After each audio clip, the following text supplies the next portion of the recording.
The UK is basically a scam in a suit. You pay taxes, they waste it.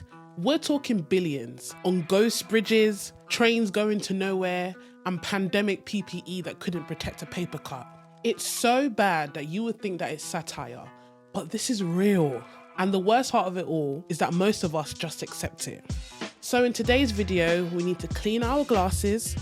I'm here to help break down all these issues for you to understand clearly, and most importantly, teach you how to stop playing their game. I recognize your fragrance, hold up, you ain't never gotta say shit, and I know you're... So let's break down some of the massive scams that the UK government has done with your tax-paying money. And I'm not talking about any shady business in the back. This is done right here, right now, on your doorstep. This is daylight robbery. Scam number one, the Garden Bridge.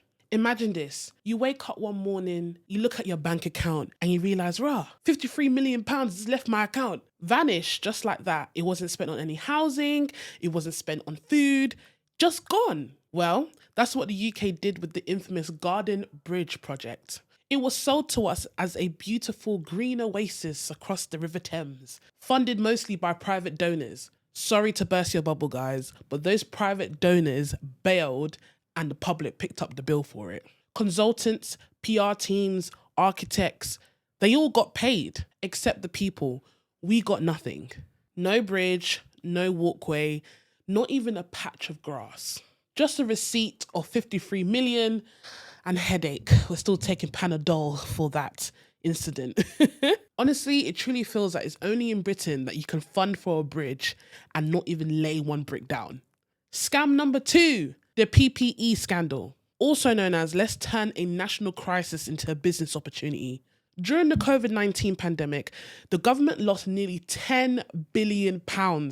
You heard what I said, billion, not million, not thousand, not hundred, £10 billion on PPE that did not work, was never needed, or just simply didn't arrive.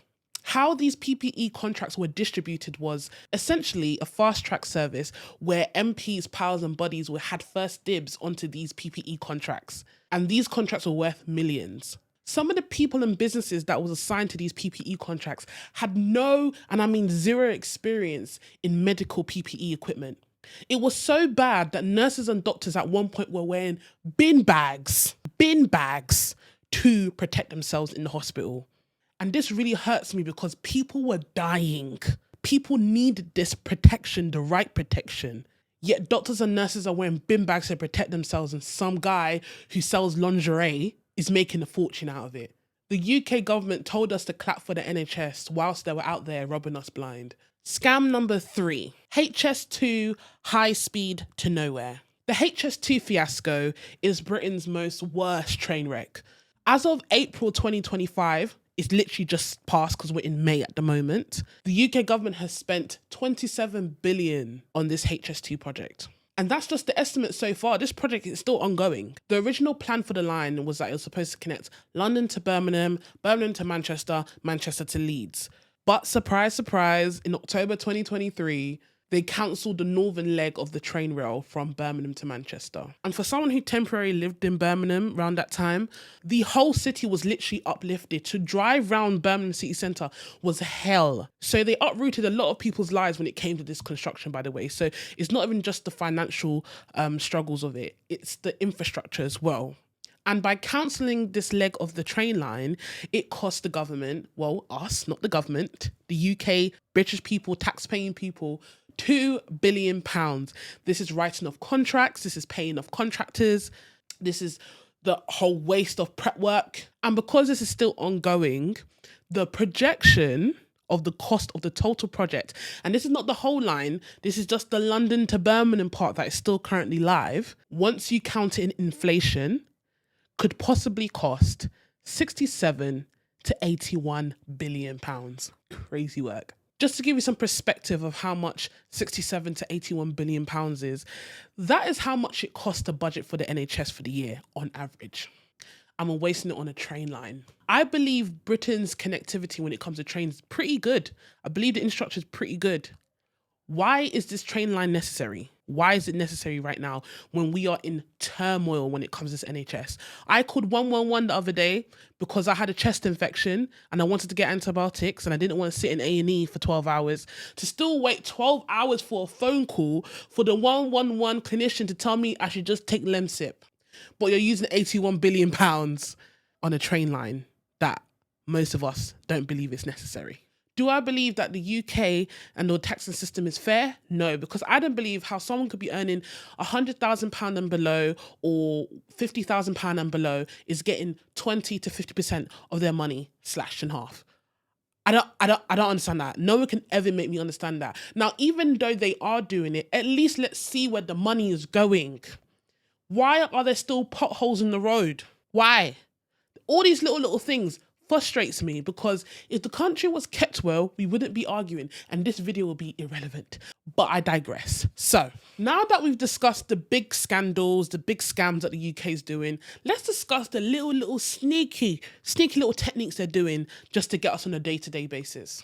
Let's talk about parking zone, a very simple way of paying to park outside your house. We are talking between £100 to £600 a year to park outside of your own home. How does that make sense? Your own home, you must pay to park outside your house. And it's spreading, guys. Councils across the UK are expanding zones under the disguise of traffic management, when it's really just cash flow. The next sneaky scam is ULEZ, the ultra low emission zone. Now, no one is against clear air. Of course, we want clear air, pollution, just general health, because having clear air means health. You don't understand how much pollution affects people's health on a day-to-day basis. Diseases are born through airborne diseases. What else? People who have asthma. And I want to make that very clear that I personally agree with having clear air. But ask yourself, charging me £12.50, does it stop me from driving my 15-year-old car, and does it eliminate climate change? Because for me, it feels like it's an attack on the poor that can't afford a Tesla. ULEZ expansion just hit the most vulnerable. I'm so sorry. I'm not going to go and get a finance car for £500 a month because I want to hit ULEZ requirements, when my budget for a car is probably like £4,000, and it might be a car that's not within ULEZ requirements, but that's what I can afford. I just see it as a scam and another way to collect cash flow and revenue and all those words that mean stealing from the public. I definitely believe in it. If there's ways in charging people that it's not going to affect them on a daily basis. So let's say this is something that you have to do and you must charge them. Why can't you make their yearly car tax expensive? Like, my car tax for my car is only 30 quid for the year, which is great. But if I wasn't ULEZ, why not make it like 150? Why do I have to pay £12.50 every single time I cross this ULEZ part? It's making it impossible to travel. Now look at us, driving to work is now £62.50 just to drive. We haven't put petrol in the car, we haven't paid for insurance, we haven't done any of that yet. But yeah, guys, ULEZ, I believe there's other ways in creating cleaner air without charging people. Next up, shopping bags. Remember that 6p shopping bag charge that was meant to save the environment? And to be fair, bag usage has gone down. Supermarkets are raking in millions and charging for these bags. They're no longer 6p, they're like 50p, 65p, 35p for a bag now. And guess what? Many of these supermarkets aren't even donating the money anymore. They're just pocketing it for themselves.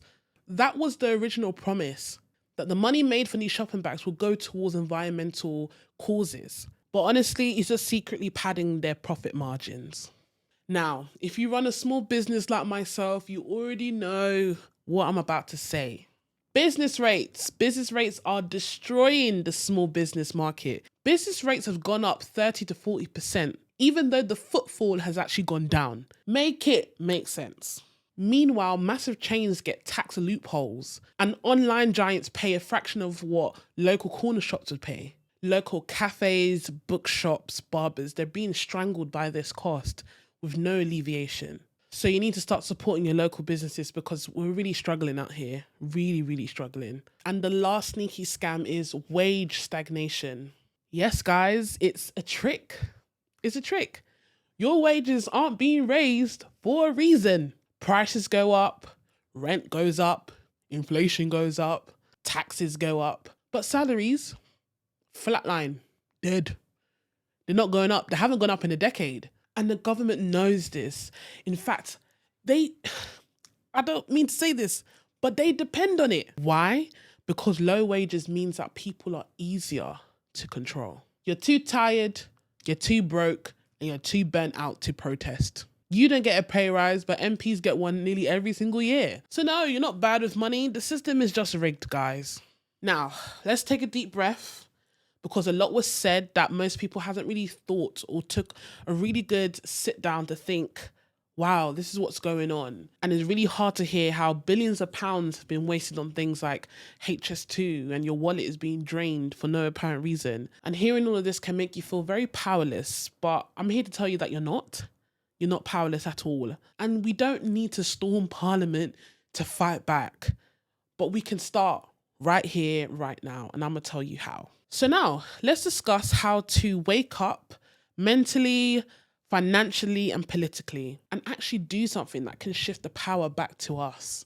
Step number 1, let's try something simple and actually go outside and touch some grass. Literally and mentally. Literally go outside and connect and breathe.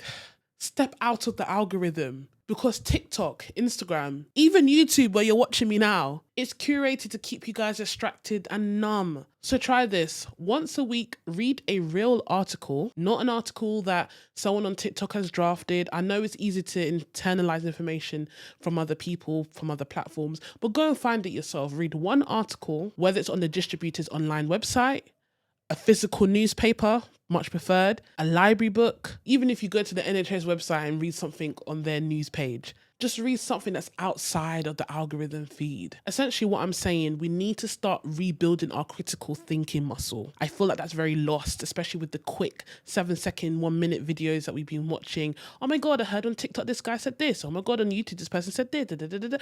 Go and read it for yourself. Critically think, layer the conversation, have an input. Step number 2. Now, I'm not saying you need to go and scream at customer service or the bartender or anybody like that, but essentially you need to become a Karen.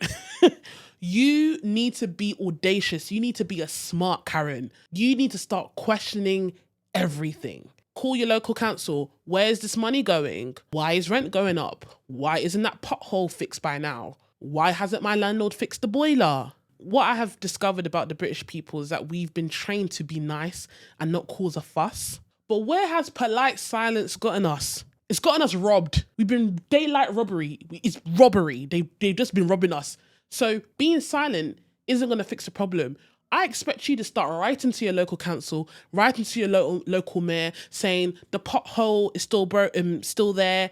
The local park needs to be refurbished for the kids. There's no youth centre. Why? You guys need to question it, because your council tax is going up and you're just paying it. But you're not happy that the bill's going up, but you're not seeing why, like the results of paying this extra money. So you guys need to start being audacious. Have audacity. Being quiet doesn't make you polite. It just makes you a target. So I need you guys to start standing up for yourselves. Step number 3 is love your neighbor. Community is power, guys. So before we overthrow the capitalist system that we're in, I need you to go and knock on your neighbor's door and say, hello, my name is so-and-so. How long have you been living here? I would like to know more about you, because I don't understand. In this day and age, we don't know who our neighbors are. Even me, when I was a child, that was not the case. We knew everybody. But now it's very just tunnel vision, me. We don't know who's even next to us. So how could we be unified if we don't know who our neighbors are? And we don't know what they're going through, and we don't know their hardships or what they believe in as people. How you can do this, every community has like a WhatsApp group, a Facebook group.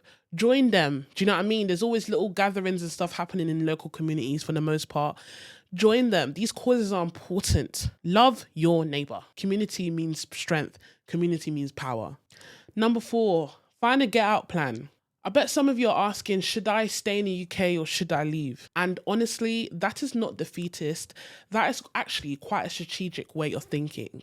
Because if you feel stuck, you feel trapped, you feel weighed down, we have a whole world to explore.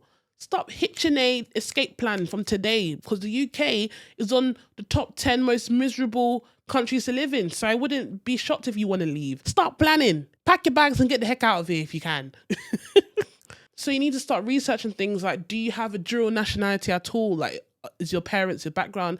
Do you have access to dual citizenship? What are visas looking like in the country that you're interested in? How does remote working look like? How does working in that country look like in general? Are there international scholarships you can get on to help you get out? These are the options you can think about in terms of leaving a country. Is there expatriate job contracts out there? You don't have to move tomorrow. You don't have to move next week even. You just need to have an idea or the feeling that you leaving is your power and you can leave when you want to. Don't feel constrained or stuck to stay in a place that is not benefiting you. You're not obliged to stay here. We have free will. And my last tip would be secure that bag, sis. Secure it, because no one else will. So yeah, let's talk money. If the system is here to scam you, you need to find a way to protect your money. Maybe by opening a high interest ISA account, automate your savings, meaning that when you have money in your account, maybe the change when you make a transaction, let's say you paid for a coffee and it was £5.81, that I believe £11, 11 pence, if that's correct, my maths is right, I don't think so, will go into a specific account to save your money, or top £20 a month is being taken from your account to go somewhere. Save your money somehow. Learn how to use credit wisely. Don't fear it. I know it's very easy to get yourself into debt and have bad credit, but it's not the end of the world. You can manage your credit score wisely. Stop waiting for the government to give you financial education, because they're not teaching it to our kids at school. There's an abundance of resources. Go and find them, whether it's on YouTube, whether it's a podcast, whether you go to Udemy. There's so many courses and this information out there to make you more financially literate. Go and find this resource, because they're not teaching you for a reason. They don't want everyone to have money. So find a way to keep yours and make more. And then just talk about money with your friends and family. It's not a taboo to talk about money and your financial standing currently. So let's just break the silence when it comes to financial chatter, because the less you know, the easier it is for people to exploit you. Now that we're coming to the end of the video, I just want to say this. You don't have to be an expert. You don't need a degree in politics or finance. You generally just need to care enough to pay attention and remind yourself that your voice, multiplied by a few thousands of other people's voices, is louder than you think. So wake up, speak up, and start moving differently. This is how revolution starts, in making small choices every day. So here's the truth. You're not lazy, you're not crazy, you're not bad with money. You're surviving in a country that is designed in keeping you distracted, broke, and blaming yourself. And that ends here. So stop waiting for politicians to fix it, because they're not. Stop waiting for the right time to be informed, because that's in the past. And start protecting your mind, protecting your money. Start talking to your friends, your colleagues, and your neighbors. And start building awareness like it's oxygen. Live and breathe for it. The moment you start questioning the system, even if it's once, you're already more dangerous than they want you to be. So if you're watching this, just understand that you're not alone. This channel, this community, it's a digital rebellion, guys. I want to assist in building an army of thinkers and not sheep. So if you're tired of being mugged by the people that are meant to protect you, I'm gonna need you to subscribe, share this video with someone that believes that the government has their back, and drop a comment to the scam that really woke you up, no pun intended, the most. Because this video that I've created, this is not just content, this is strategy. Stay alert, wake up, and never stop asking yourself, who profits from my silence? And thank you for watching this video, guys. See you next time. Bye.